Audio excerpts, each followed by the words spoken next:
almost doesn't feel like a Pixar film. It's clearly taking place in a different world. It looks... Also, did I mention it's not the human world, it's a mystical world. Could this be it? Does this mark the end? I can't even fathom the words to say it.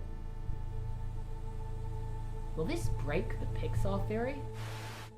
The Pixar theory. A few months ago I made a video about why it and other Pixar theories aren't as popular anymore. Today I'm making this, so I must be like one Pixar theory debunked video away from getting added into the secret, but I know it exists, Pixar Theory Haters Club. Because I didn't want to be the one to say it, but it looks like they finally made the film that breaks the Pixar theory.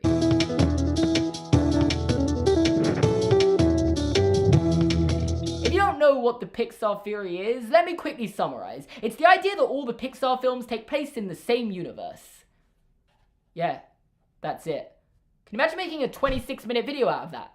Or writing an entire book? It was created in 2013, the timeline starting with Brave and going on into the far future when humans evolve into monsters. It actually makes a lot more sense, but I'm not going to explain it any more than that, so if you haven't heard of it before, you've probably got to go find an explanation. Good luck, because there aren't many out there. And while it's fun to play around with, Pixar never actually confirmed it, and I don't think anyone really believed they planned it from the start. I didn't, at least. I just genuinely love looking for Easter eggs and creating connections because Pixar, unlike most studios, do make an effort to throw characters into other films, and well, I find it interesting to try and think of a plausible reason for why that character would be in that place at that time, and that's how I built my channel off Pixar theories and looking for Easter eggs and a few Harry Potter videos here and there, and oh wow, has it really been 7 months since I last got 500,000 views? I really need a big video, guys. Especially with every new film in addition to the universe, which up until now haven't been overly problematic. Most of them have been sequels, and the ones that haven't have just taken place in the present day on Earth, or have just been so far into the past that it doesn't change the theory at all. That was until Onward. Now, I've known about Onward for quite some time now. It was first announced at D23 in 2017 as an untitled quest movie set in a suburban fantasy world. And I won't lie, suburban fantasy world instantly rang alarm bells in my Pixar universe theorist brain. Because, well, none of the other Pixar films take place in a suburban fantasy world. I mean, yeah, some had monsters, but there was always a connection to the human world in some way or another, with Boo being essential to the plot of Monsters, Inc., as well as the overarching Pixar theory. Onward, on the other hand, was confirmed to revolve around elves, trolls, unicorns, and mermaids, but most notably, no human. Basically giving a good old to the Pixar universe. Like, upon reflection, since the average Pixar film takes 5-6 years to make, this would have started work around 2014 when the Pixar theory was at its peak.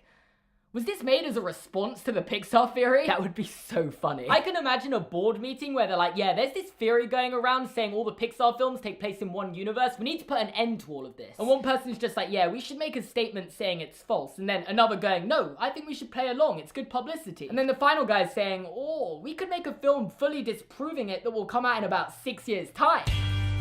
Bet you didn't see that twist coming. But yeah, I've been kind of sat on this video idea for a few years now, waiting for Pixar to release some more information to either benefit or ruin the Pixar theory forever. And that brings us to Thursday, where 2 first-look images from the film were released, showing that this film will in fact be revolving around elfish creatures in a modern society with cars, electricity, books, umbrellas, sprays, I don't know. They live in mushroom houses. It's a suburban fantasy setting. I was really intrigued and excited about the film, so I shared the photos onto Twitter where people were instantly questioning how it fits into the Pixar theory. My kind of people, which could be you. You should go follow me. Now. I'll give you a few seconds.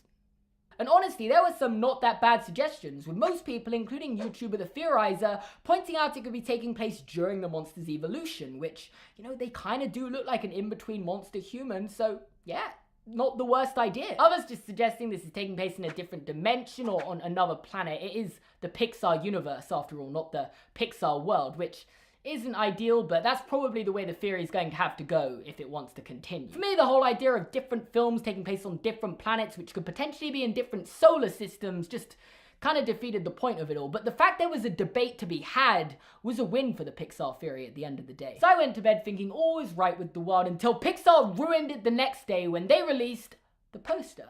The poster revealed a city, a mountain range, a magical staff thing, but still a pretty earthly world until the moons. There were 2 moons. If all the other Pixar films theoretically take place on the same planet, we know for a fact that planet only has 1 moon because it's meant to be based on our Earth. They explained this in the very first film.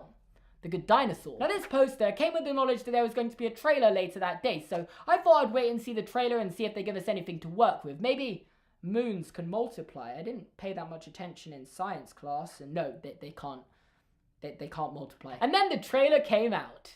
It's a different planet. Not only are the 2 moons shown during the trailer, but they also literally talk about the planet's past and how it was once beautiful and magical with unicorns and mermaids, which just doesn't fit with the past we know the Pixar universe had. I mean, people will probably find a way to fit and squeeze it in, but it clearly doesn't coexist in a universe with the likes of Toy Story, Monsters Inc., The Incredibles, Cars, and so on. Which I guess leaves us with a few questions. Is the Pixar theory truly dead? Should we stop making theories connecting Pixar films? Could Onward genuinely be Pixar's response to the Pixar theory after all these years? To which I answer no, and probably not. But maybe. When it comes to the Pixar theory being dead, I don't think it is, nor do I ever think it will be. It'll always remain an important part of pop culture, meaning whether like the Super Carlin brothers try and fit this film into the Pixar theory or not, it not fitting in isn't the end of the world. I don't think anyone should or does overly take it that seriously. Like, I found the people who hate it take it more seriously than anyone who actually believes in it. For the rest of us, I always thought it was more of a game just to try and see how many connections you could make when trying to fit all the films into one world. Like, oh my god, why does Boo seem to have teleportation powers? Could she be a super and related to one of the supers in The Incredibles? That was a really good impression of myself. And I personally found the films more fun when I was trying to do that. People can completely disagree with that, but I'm not going to stop watching Pixar films as a theorist just because they've confirmed that all the films don't take place in the same universe. And I'm not alone in that. Because of the way Pixar fill the films with Easter eggs and references, creating these unanswered or answerable questions. 6 years on from the Pixar theory first coming out, we're still here discussing and dissecting every single one of their movies with a committed and interested audience. Which, compare this to other animation studios, I haven't seen one person make a theory about Secret Life of Pets 2. Not one, I've checked. And the difference between these two studios isn't that Pixar's films are theorized to take place in one universe. It never has been, and for that reason, I don't think this changes anything. Thank you so much for watching this video all the way to the end. If you enjoyed it, make sure to leave a like. You can subscribe to my channel by clicking here. You can watch another video by clicking here. You can check out my merch here and in the description down below. Also, go follow me on Twitter and Instagram. I post on there too. Thanks for watching, and I'll see you guys next time.